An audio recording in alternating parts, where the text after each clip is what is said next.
Salam əziz şagirdlər, hər birinizi salamlayıram. Bu gün sizinlə bir neçə test izahına baxacağıq. İlk öncə 40-cı sualın izahına baxaq. 40-cı sualda bizə şəkildə göstərildiyi kimi x və y mayələri verilmişdir. X suda həll olmur, lakin y isə suda həll olur. Y əgər suda həll olursa, deməli y su ilə homogen qarışıq əmələ gətirir. Yəni qarışırlar bir-birinə. X isə suda həll olmadığına görə ayrıca, yəni suda həll olmur.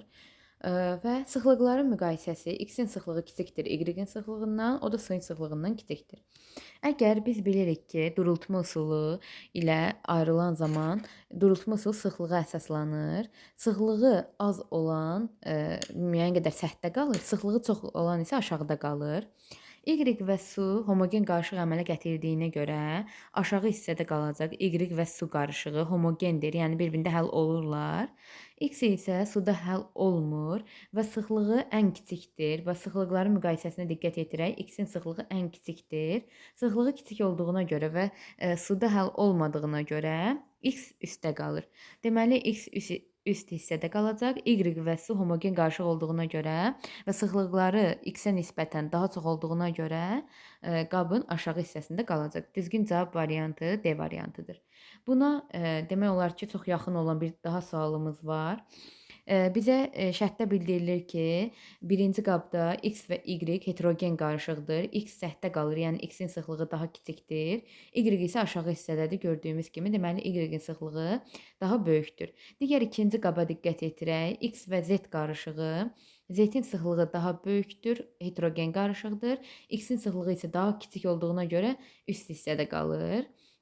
Y və Z isə qabda görürsünüz qarışıb bir-birinə, yəni homogen qarışıqdır. Deməli, ilk öncə buna diqqət yetirək.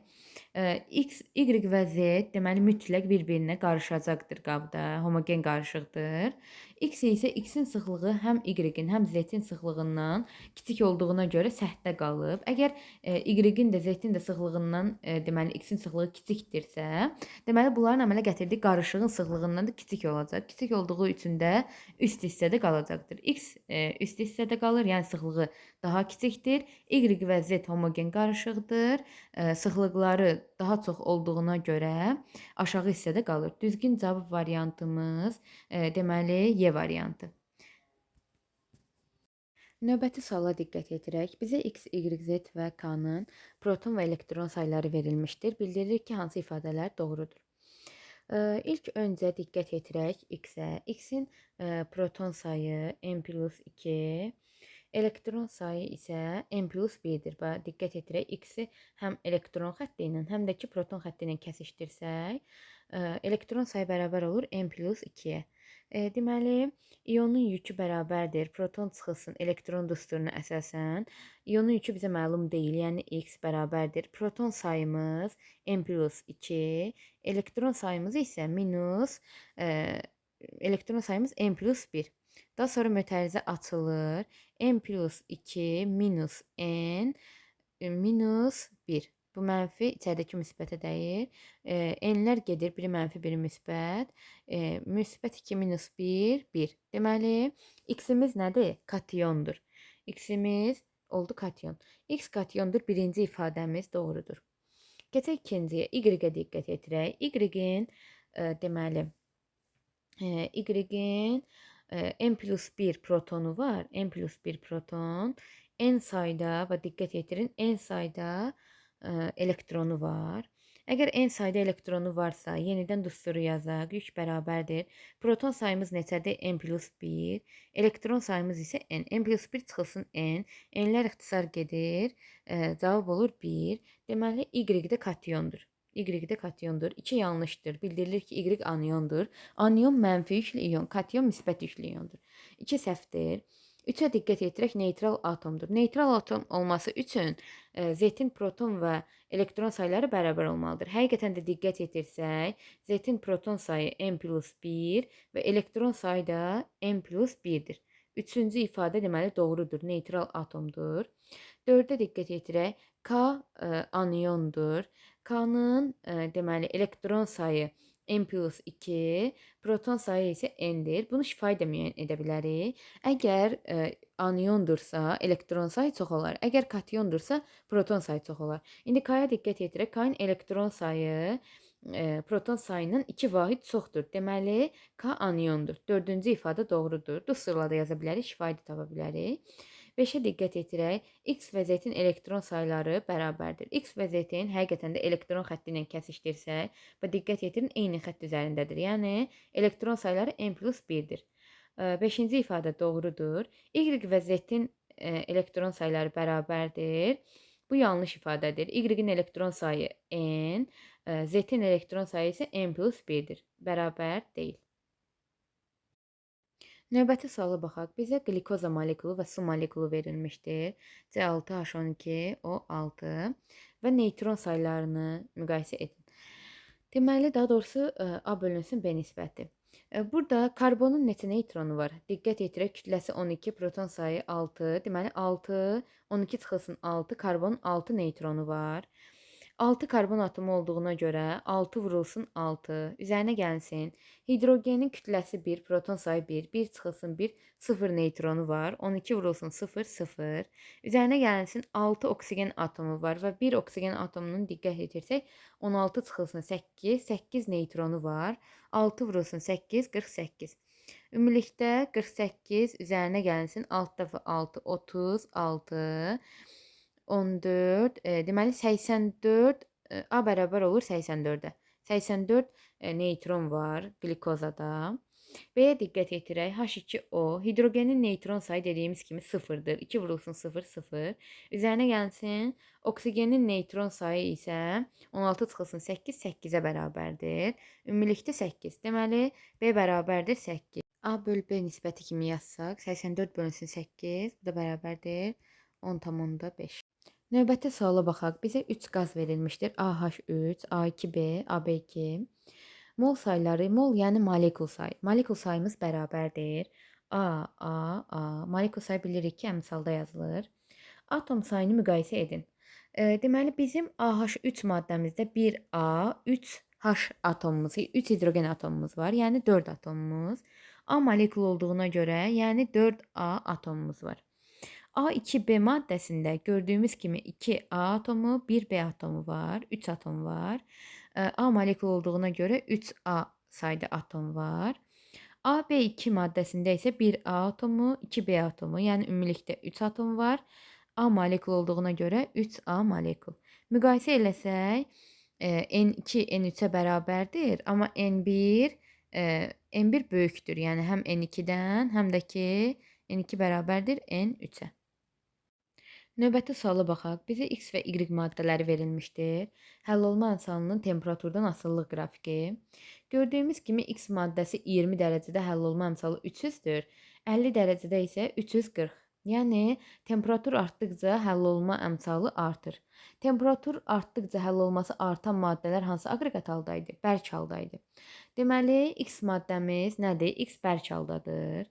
X bərk haldadır. Y maddəmiz isə temperatur artdıqca həll olması azalır. Baxın, 20 dərəcədə 500 qram maddə həll olur, 50 dərəcədə isə 470. Deməli, temperaturla tərs mütənasibdir. Temperatur artdıqca həll olması azalan maddə Y qaz halındadır. İndi əgər X-imiz bərkdirsə, Y-imiz qazdırsa, gəlin bunu qrafikləri tətbiq edək. X maddəsi deyir, həll olması təzyiqdən asılı deyil. X maddəsi bərkdir. Bəli, bərk maddələrin həll olması təzyiqdən asılı deyil. Birinci variant düzgün variantdır. İkinci varianta diqqət yetirək. Y-in həll olması təzyiqlə düz mütənasib asılıdır. Bəli, doğrudur. Y qaz halında maddədir. Qaz halında maddələrin həll olması temperaturdan asılıdır. Temperatur artdıqca qazların suda həll olması artır. 2 doğrudur. 3-ə diqqət yetirək. X maddəsinin həll olması təzyiqlə tərs mütənasibdir. X bərk haldadır. Bərk halda maddələrin həll olması təzyiqdən asılı deyil. 3 yanlış ifadədir. Düzgün cavab variantı yalnız 2-dir. Növbəti qrafik sualına diqqət yetirək. Bizə natrium nitrat və SO2 verilmişdir. Biz bilirik ki, SO2 kükürt qazıdır, qaz halındadır. Natrium nitrat isə tərkibində metal olduğuna görə nə aqreqat haldadır? Bərk aqreqat halda. Və aqreqat hallarını müəyyən etdikdən sonra həll olmalarının temperaturdan asılılıq qrafiki. Biz də bilirik ki, bərk maddələr suda həll olması temperaturdan asılıdır, düz mütənasib asılıdır. Deməli, temperatur artdıqca bərk maddələrin həll olması artır.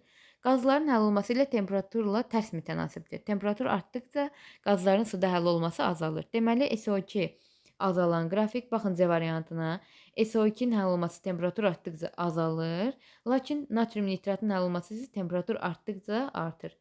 Düzgün cavab variantı deməli C variantıdır. 59-cu suala diqqət yetirək. Bizə bildirilir ki, 300 ml suda 50 qram X maddəsi həll edilmişdir, amma 30 dərəcə temperaturda.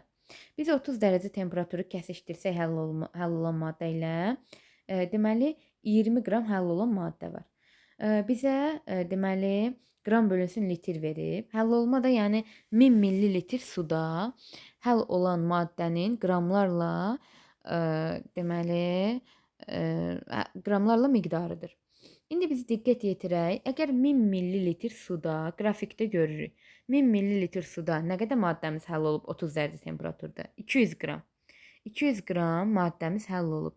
Şərtdə isə bizə bildirilir ki, 300 ml suda. Bəs 300 ml suda nə qədər maddəmiz həll olar? X. X bərabərdir 300 vurulsun 200 qram maddə bölünsün 1000. Deməli, 300 qram suda bizim 60 qram maddəmiz həll olmalıdır doymuş məhlulun əmələ gəlməsi üçün. Amma bizə şərtdə bildirilir ki, 50 qram X maddəsi əlavə olunub. Bəs bunu doymuş hala gətirmək üçün nə qədər X maddəsi əldə edilməlidir? Əslində 60 qram olmalıdır doymuş məhlul olması üçün. 50 qramımız həll olunub. Deməli, neçə qramımız əlavə olunmalıdır? 60 çıxılsın 50. 10 qram da hələ X maddəsindən əlavə etməliyik ki, məhlulumuz deməli doymuş hala gəlsin. Növbəti reaksiyaya diqqət yetirək.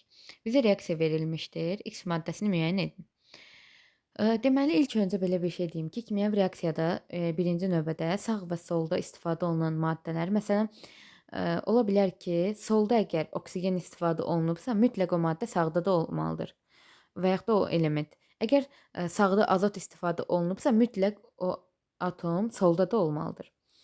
İkinci növbədə də ki, sağ və sol tərəfdəki atomların sayı bir-birinə bərabər olmalıdır. Məsələn, sağda 3 atom oksigenimiz varsa, sol tərəfdə də 3 atom oksigenimiz mütləq ki olmalıdır. İlk öncə diqqət yetirək ki, sağda soldan fərqli olaraq azot atomu var. Deməli, X-in tərkibinə azot mütləq daxildir. Hidrogen atomu var. Sol tərəfdə hidrogen yoxdur. Mütləq X-in tərkibinə azot və hidrogen daxildir. Gerisi isə oksigen daxil ola da bilər, olmaya da bilər. Bu da ki, atomların sayını. Əgər oksigen atomu artıq qalarsa daxil olar. Artıq qalmazsa daxil olmaz. Deməli, ilk öncə diqqət yetirək. Sol tərəfimizdə 5 vurulsun 2. 10 oksigen atomumuz var. 10 oksigen atomu. Sağ tərəfə də diqqət yetirək. 4 oksigen atomu. Üzərinə gəlsin 6 oksigen atomu. Deməli, sağ tərəfimizdə də ümumiləsək 10 oksigen atomu var. Sol tərəfdə də 10 oksigen atomu var. Deməli, bu maddənin tərkibinə oksigen daxil olmaz. Oksigen sağ və sol tərəfdə bərabərdir. Sol tərəfə diqqət yetirsək, sağ tərəfə daha doğrusu 4 azot atomumuz var. Sadəcə 4 azot atomumuz var. Sol tərəfdə də bizdə reaksiyanın əmsalında 4 var. 4 varsa, deməli, X-in tərkibində azot 1 atom olmalıdır. 4 vurulsun 1, 1. Azotumuz kifayətdir. Hidrogenə diqqət yetirək. Sağ tərəfdə 6 vurulsun 2. 12 hidrogen atomu var. Sol tərəfdə isə 4 atom, yəni əmsalı diqqət yetirək, 4 atom hidrogenimiz var. 12 hidrogen atom olması üçün hidrogenin indeksi neçə olmalıdır? 3. 4 vurulsun 3, yəni 12 hidrogen atomumuz. Ona görə də düzgün cavab variantı A variantı. Sağ və sol tərəfdəki atomların sayını bərabərləşdirdik. 24-cü suala diqqət yetirək. Hansı maddələrin doymuş məhlulu durudur? Məhlulun duru olması üçün məhlul nə zaman duru olur? Yəni orada həll olma ya qismən baş versin, ya da tam, yəni ümumiyyətlə baş verməsin. Bu zaman məhlul duru məhlul olur. Deməli, 1-ə diqqət yetirək. C6H12O6 glikozadır. Suda həll olur. Suda həll olan bərk maddədir. Deməli, birinci məhlul doymuş, yəni məhlulu qatı olur. Çünki suda həll olur. Və dördüncü maddəyə diqqət yetirək. Kalium nitrat. Tərkibində kalium, natrium, NO3, yəni nitrat döşsünün qallığı olan və yaxud da amonium ionu olan bütün maddələr suda həll olur. Bütün, yəni duzlar daha doğrusu suda həll olur. Ona görə də dördüncü maddə də suda həll olacaqdır. Çünki həm tərkibində kalium ionu, həm də ki natrium ionu vardır. 4 həll olur. Həll olursa qatı məhlul əmələ gətirər. 2 və 3-ümüz suda həll olmur. Suda həll olmadığına görə məhlul duru məhlul olur. Düzgün cavab variantı C variantı 2, 3. Növbəti suala diqqət yetirək. X, Y, Z və T maddələri verilmişdir. İndi X-ə diqqət yetirək. Adi şəraitdə mayedir, suda həll olur. Əgər mayedirsə, suda həll olursa, bunu məsələn qarışığı hansı sulla ayıra bilərik? Məsələn, distillə sulu ilə ola bilər, spirt su. Deməli, X-i biz distillə sulla ayıra bilərik. Y-ə diqqət yetirək. Adi şəraitdə mayedir, amma suda həll olmur. Əgər suda həll olmursa, məsələn, yağ və su, durutma üsulu ilə ayıra bilərik. T-yə diqqət yetirək. Suda həll olmur və adi şəraitdə bərkdir. Əgər belədirsə, süzmə üsulu ilə ayıra bilərik bu qarışığı. Məsələn, qum və su.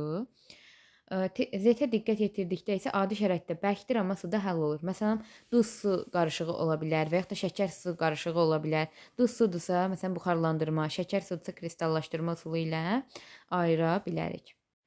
Növbəti suala diqqət yetirək. Yenidən bizə X, Y, Z-in proton və neutron sayları verilmişdir. Hansı ifadə doğru deyil? Y və Z izotop atomlardır. Y və Z izotop nədir? Proton sayı eyni olan atom növü. Həqiqətən də qrafikə baxanda görürük ki, həm Y-in, həm Z-in proton sayı A-dır. Deməli, birinci ifadə doğrudur. İkinci ifadəyə diqqət yetirək. X və Z neutron sayı bərabərdir. X və Z neutron sayı, bu yanlış ifadədir. X-in neutron sayına diqqət yetirək, B plus 3. Z-in neutron sayı isə B-dir. Deməli, neutron sayları bərabər deyil, bir-birindən fərqlidir. Üçüncüyə diqqət yetirək, X-in nisbi atom kütləsi Y-dən çoxdur. X-in nisbi atom kütləsi nə deməkdir? Proton və neutronların cəmi. X-in proton sayı A plus 2, neutron sayı isə B plus 3-dür. Ümumilikdə nisbi atom kütləsi A plus B plus 5. Y-ə diqqət yetirək. Y-in neutron sayı, deməli, Y-ə diqqət yetirək. Y-in proton sayı B plus 3, daha doğrusu neutron sayı B plus 3, proton sayı isə A-dır. Ümumilikdə nisbi atom kütləsi A plus B plus 3-ə bərabərdir. Deməli, həqiqətən də A plus B plus 5, A plus B plus 3-dən böyükdür. Deməli, X-in AR-i, yəni AR nisbi atom kütlə X böyükdür AR Y-dən. Üçüncü ifadə doğrudur. Doğru olmayan ifadə yalnız 2-dir.